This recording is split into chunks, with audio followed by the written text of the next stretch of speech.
বিচার ব্যবস্থার একাংশকে কাজে লাগিয়ে আমার সংখ্যালঘু ভাইদের, তপশিলি ভাইদের ওবিসি রিজার্ভেশন, ওবিসি স্বীকৃতি এই ভারতীয় জনতা পার্টি গত দুদিন আগে কেড়ে নিয়েছে। আমাদের মুখ্যমন্ত্রী বলেছে, আমাদের সরকার যতদিন আছে আপনার ওবিসি স্বীকৃতি কাউকে কাটতে দেবো না, যতই চেষ্টা করুক। বিজেপির সর্বভারতীয় নেতা, প্রধানমন্ত্রী, স্বরাষ্ট্রমন্ত্রী এসে বলছে 30টা আসনে বিজেপিকে জেতান, 35টা আসনে বিজেপিকে জেতান, তাহলে সরকারটাকে ভেঙে দেবো। আপনি ভাবতে পারেন কতটা নির্লজ্জ যে একটা লোকসভার ভোটে দেশের প্রধানমন্ত্রী এতটা নিচে নামতে পারে, দেশের স্বরাষ্ট্রমন্ত্রী এতটা নিচে নামতে পারে যে লোকসভা নির্বাচনে বিধানসভা এবং নির্বাচিত রাজ্য সরকারকে ভাঙার জন্য ভোট চাইছে। মায়েরা, আপনি ভাবুন এতটা নিকৃষ্ট লোকসভা নির্বাচনে ভোটে কোথায় বলবে আবাস, জল, কল, বিদ্যুৎ, স্বাস্থ্য পরিষেবা, সামাজিক সুরক্ষা, কর্মসংস্থান, মূল্যবৃদ্ধি নিয়ন্ত্রণ, এসব না বলে বলছে 35 सीट दीजिए, दीदी का सरकार फुस हो जाएगा। আগামী দিনে জয়নগর থেকে 3 লক্ষ ব্যবধানে আর দক্ষিণ 24 পরগনায় 4-0 করে এই বিজেপির গ্যাস বেলুনকে ফুস করে দিতে হবে। আর দক্ষিণ 24 পরগনা মাটির ক্ষমতা কি দিল্লির পরিযায়ী নেতাদের বোঝাতে হবে। চলবে না অন্যায়, টিকবে না ফন্দি। 4 তারিখ যখন ফল বেরোবে জনগণের আদালতে হতে হবে বন্দী। তৈরি থাকো, তৈরি থাকো। আর এই জেলায় তৃণমূল বিজেপির লড়াই নয়, জয়নগরের সাথে লড়াই ডায়মন্ড হারবারের। জয়ের ব্যবধান কে বাড়াবে? মথুরাপুরের সাথে লড়াই যাদবপুরের। জয়ের ব্যবধান কে বাড়াবে? তাই তো আমি ডায়মন্ড হারবার থেকে 4 লক্ষ ব্যবধানের লক্ষ্যমাত্রা রেখেছি। কে জিতবে, জয়নগর না ডায়মন্ড হারবার? জয়নগর। জয়নগরের ব্যবধান যদি বাড়ে ডায়মন্ড হারবারের থেকে, বহু প্রচলিত, বহু আলোচিত ডায়মন্ড হারবার মডেল আমি জয়নগরে প্রথম বাস্তবায়িত করে দেখাবো। কথা দিয়ে যাচ্ছি, জয়ের ব্যবধানটা বাড়াতে হবে। শপথ নিন। বিচার ব্যবস্থার একাংশকে কাজে লাগিয়ে আমার সংখ্যালঘু ভাইদের, তপশিলি ভাইদের ওবিসি রিজার্ভেশন, ওবিসি স্বীকৃতি এই ভারতীয় জনতা পার্টি গত দুদিন আগে কেড়ে নিয়েছে। আমাদের মুখ্যমন্ত্রী বলেছে, আমাদের সরকার যতদিন আছে আপনার ওবিসি স্বীকৃতি কাউকে কাটতে দেবো না, যতই চেষ্টা করুক। আপনারা সকলে নিশ্চিন্তে থাকুন। এরা 24,000 গরিব মানুষ, প্রকৃত মেধাযুক্ত যারা, এমনকি তাদেরও চাকরি খেয়েছিল হাইকোর্টের বিচার ব্যবস্থার একাংশকে কাজে লাগিয়ে। আমরা চাকরি বলেছিলাম কারোর যেতে দেবো না। সুপ্রিম কোর্টে গেছি, সুপ্রিম কোর্ট দুগালে দুটো কষিয়ে থাপ্পড় মেরে বলেছে কারোর চাকরি যাবে না, সবার চাকরি বহাল।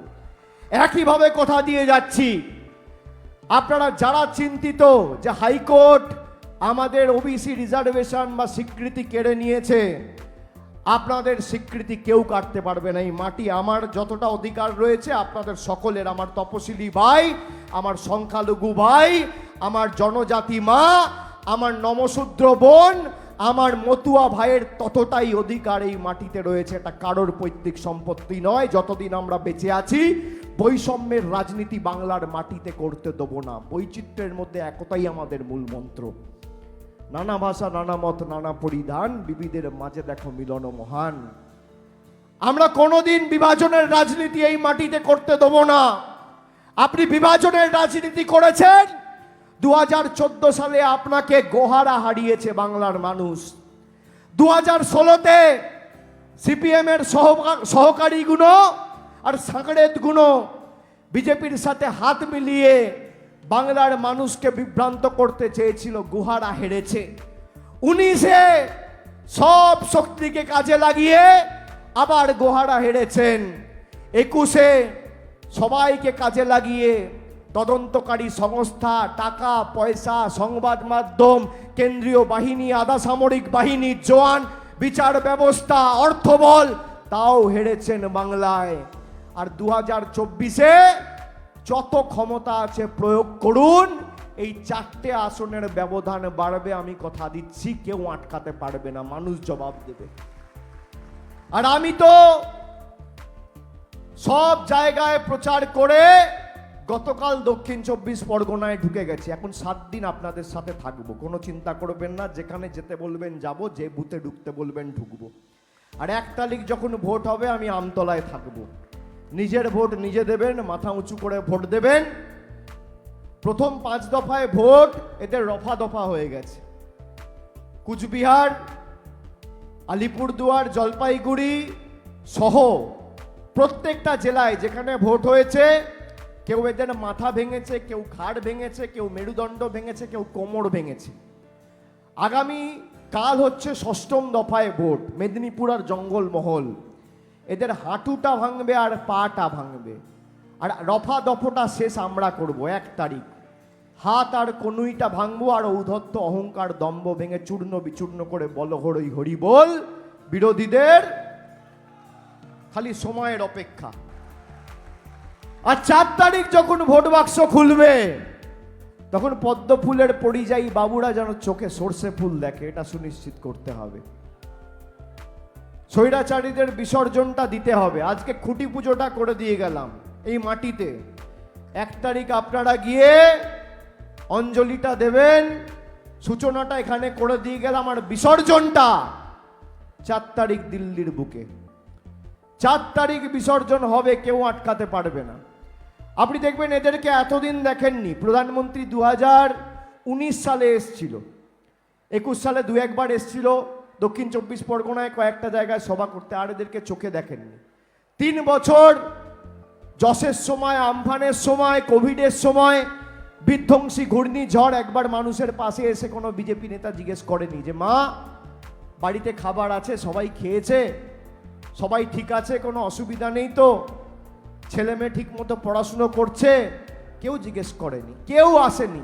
এসছে তৃণমূল কংগ্রেস। আপনার বিপদে আপদে তৃণমূল কংগ্রেস ছিল, আছে আর থাকবে।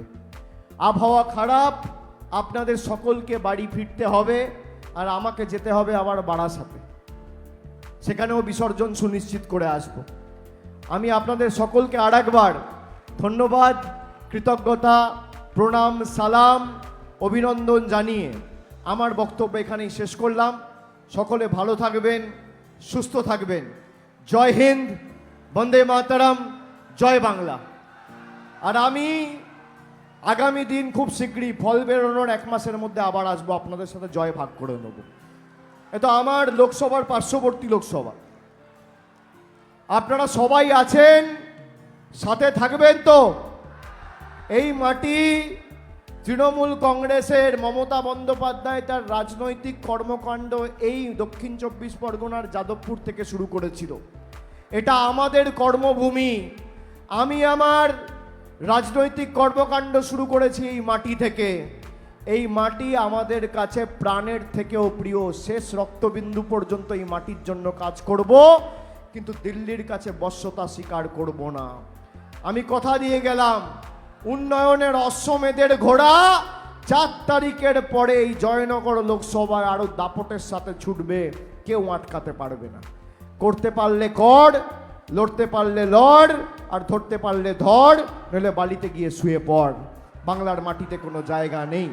সকলে ভালো থাকুন, সুস্থ থাকুন। জয় হিন্দ, বন্দে মাতরম। জোরে আওয়াজ তুলে 2 হাত তুলে বলুন জয় বাংলা।